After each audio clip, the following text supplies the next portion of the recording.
Hello students, welcome again in your SS class. Today we will discuss about civics chapter number 2, understanding secularism. Now the main points of the lesson. First we take example. Imagine yourself as Hindu or Muslim living in a part of America where Christians fundamentalism is very powerful and no one is willing to rent U a house.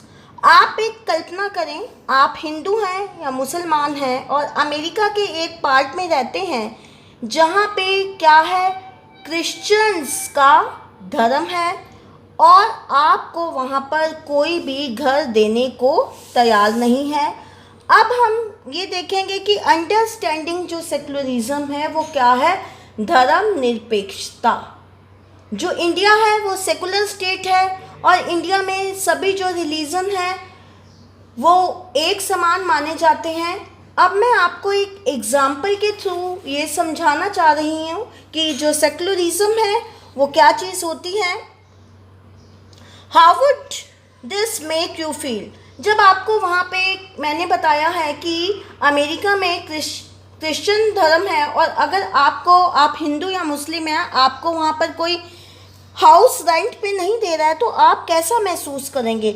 Would you this make you feel angry. क्या आपको इस बात पे गुस्सा आएगा. Your anger could take two forms. जो आपका anger है, गुस्सा है, ये टू फॉर्म्स का हो सकता है, दो तरह का हो सकता है. First form, you might react by saying that Christians should get the same treatment in places where Hindus and Muslims are in majority. कि क्रिश्चियंस के साथ भी ऐसा ही व्यवहार हो जहाँ पर हिंदू और मुस्लिम की मेजॉरिटी हो, जहाँ पे हिंदू और मुस्लिम ज़्यादा हो और वहाँ पे क्रिश्चियंस के साथ भी ऐसा व्यवहार हो. This is a form of the retaliation. और you might take the view that there should be justice for all. तो ये कौन सी फॉर्म है कि सबके साथ एक समान व्यवहार होना चाहिए. This is the essence of secularism. यही धर्मनिरपेक्षता की आवश्यकता है. Now come to next point. Secularism refers to separation of religion from the state. जो धर्मनिरपेक्षता है वो क्या है, रिलीजन और स्टेट को क्या करती है, अलग करती है. बेटा यहाँ पे बहुत ही ये इम्पॉर्टेंट पॉइंट है लेसन का और इसको यहाँ समझने की बहुत ज़रूरत है कि जो हमारा स्टेट है उसका कोई भी दखल अंदाज़ी हमारे धर्म में नहीं होती है. कहीं कहीं पर होती है. वो क्यों होती है, क्यों दखल अंदाज़ी स्टेट की होती है, जहाँ पे अपर या लोअर क्लास का या अनटचेबिलिटी का या वुमेन के साथ कोई डिस्क्रिमिनेशन हो रहा है. तो इस जगह पर हमारी स्टेट और रिलीजन में क्या होती है, आपस में दखल अंदाज़ी होती है. वैसे हमारा जो स्टेट है वो सेकुलर है, हमारी जो कंट्री है वो सेकुलर है. इसमें रिलीजन और स्टेट की कोई दखल अंदाज़ी नहीं होती है. The Indian Constitution allows individuals the freedom to live by their religious beliefs and practices. जो भारत का संविधान है वो क्या है, उसमें हमने जो हमारा लास्ट चैप्टर था उसमें हमने फंडामेंटल राइट्स पढ़े थे. उसमें ये फंडामेंटल राइट्स में बताया गया था फ्रीडम फॉर द रिलीजन, कि हमें कोई भी धर्म अपनाने की क्या है, स्वतंत्रता है. Second, India adopted a strategy of separating the powerful religion and the power of the state. India ने यह जो है टेक्निक अपनाई हुई है कि जो स्टेट और रिलीजन है उन दोनों को अलग अलग किया हुआ है. स्टेट की रिलीजन में कोई भी दखल अंदाजी नहीं है. Now come to the second main point. Why is it important to separation religion from the state? कि क्यों इम्पॉर्टेंट है स्टेट का रिलीजन से अलग होना. First point, for proper functioning of democracy. ताकि जो हमारा प्रजातांत्रिक देश है उसका जो फंक्शन है, उसके जो कार्य हैं सुचारू रूप से चलते रहें। इसलिए सेपरेशन रिलीजन का और स्टेट का होना बहुत आवश्यक है। It prohibits the dominating of the one religion over another. इनका अलग अलग होना क्यों आवश्यक है? ये क्या करता है, हमें डोमिनेट नहीं होने देता, प्रेशर नहीं हम कर सकते कि आप इसी रिलीजन को क्या करो, अडॉप्ट करो। हमें फ्रीडम है, देश के लोगों को फ्रीडम है, सिटीजन को फ्रीडम है, वो कोई भी धर्म को अपना सकते हैं। Third point, to protect the freedom of individual to exist from their religion, embrace another religion or have the freedom to interrupt religious teachings differently.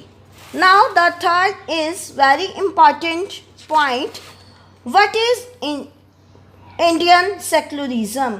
Bharat में जो धर्मनिरपेक्षता है वो किस तरह की है और कैसी है? The Indian secularism mandates that the Indian state be secular state. जो इंडिया है उसमें क्या है, धर्म निरपेक्षता है, सिटीजन है किसी भी धर्म को अपना सकते हैं। इसमें स्टेट और रिलीजन में आपस में कोई भी दखल अंदाजी नहीं है। One religious communities does not dominate another in all secular state. Secular state में जो एक समुदाय है दूसरे समुदाय के ऊपर धर्म अपनाने के लिए कोई प्रेशर नहीं डाल सकता। In secular state, some members do not dominate other members of the same religious community. और secular state में जैसे हिंदू धर्म है वो दूसरे के ऊपर ये प्रेशर नहीं डाल सकता कि तुम हिंदू धर्म को ही अपनाओ। The state does not enforce any particular religion nor take away the religious freedom of the individual.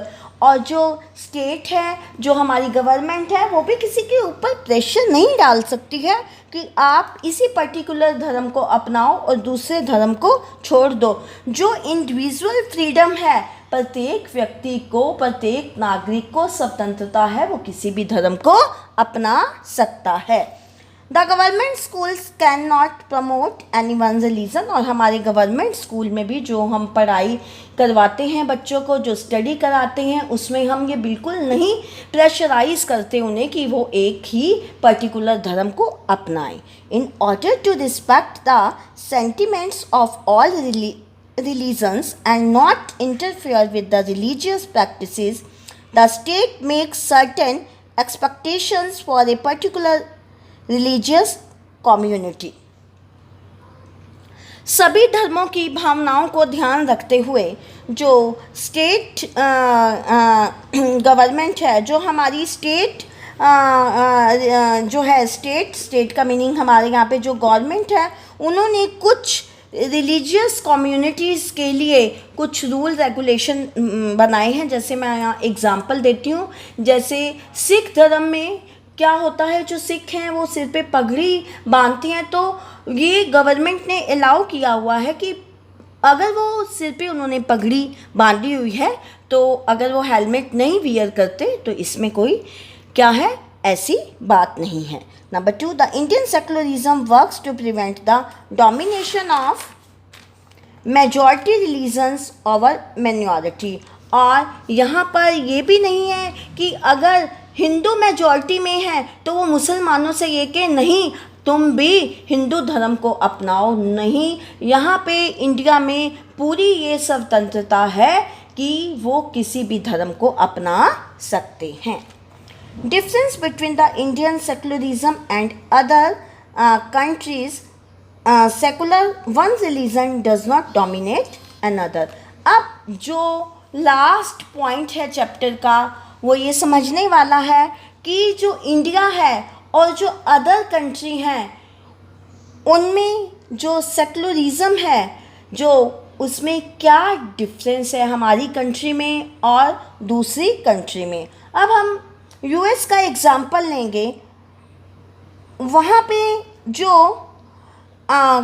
उनका जो कॉन्स्टिट्यूशन है उसमें ये स्ट्रिक्ट दे रखा है कि separation between the state and religion, की स्टेट की रिलीजन में कोई भी दखल अंदाजी नहीं होगी, कोई भी इंटरफेरेंस नहीं होगा। इंडिया नो स्ट्रिक्ट सेपरेशन, पर इंडिया में ऐसा कोई रूल नहीं है कि स्टेट की दखल अंदाजी नहीं होगी। क्यों? क्योंकि कभी कभी स्टेट कई चीज़ों पे बैन लगाता है, और जो वुमेन डिस्क्रिमिनेशन होती हैं, कहीं कहीं मॉडिफिकेशन कुछ करना होता है, कोई आइडियल ग्राउंड्स पर क्या कहते हैं वुमेन के साथ कोई डिस्क्रिमिनेशन हो रही है, तो ऐसी जगह पर जो स्टेट है वो रिलीजन में क्या करता है, दखल अंदाजी करता है। अब हम सेकेंड एग्जांपल लेंगे फ्रांस का। 2004 फरवरी में फ्रांस के स्कूलों में क्या कहा गया था स्टूडेंट को कि वो स्कूल में अपनी जो उनका धर्म है उसका साइन यूज़ नहीं कर सकते हैं। फॉर एग्ज़ाम्पल, जैसे इंडिया के स्कूल्स में बच्चे आते हैं, क्रिश्चियन हैं क्रॉस गले में पहन लेते हैं, अगर सिख हैं तो वो सिर पर पगड़ी पहन लेते हैं। पर ये जो क्या है, फ्रांस में 2004 में ये क्या था, बैन था। पर इंडिया जो हमारा सेकुलर स्टेट है, यहाँ पर ये चीज़ें बैन नहीं हैं। जो रिलीजियस प्रैक्टिसेस हैं उनकी सबको स्वतंत्रता है, किसी की फ्रीडम नहीं छीनी गई है। कोई व्यक्ति स्कूल में क्रॉस का जो क्रिश्चियंस हैं पहन के आ सकते हैं, जो सिख धर्म से रिलेटेड हैं वो पगड़ी पहन के आ सकती हैं स्कूल में। इसी तरह जो हमारा ये सेकुलर स्टेट है इंडिया का, वो क्या है, फ्लेक्सिबल है। ओके बेटा, तो इस चैप्टर में हमने क्या पढ़ा है, सेकुलरिज्म के बारे में पढ़ा है कि धर्मनिरपेक्षता क्या होती है, और इंडिया हमारा सेकुलर स्टेट है, वो किस तरह सेकुलर स्टेट है। मैंने आपको सारे पॉइंट्स यहाँ पे डिस्कस कर दिए हैं। If you have any difficulty then call me on my personal number. Have a good day.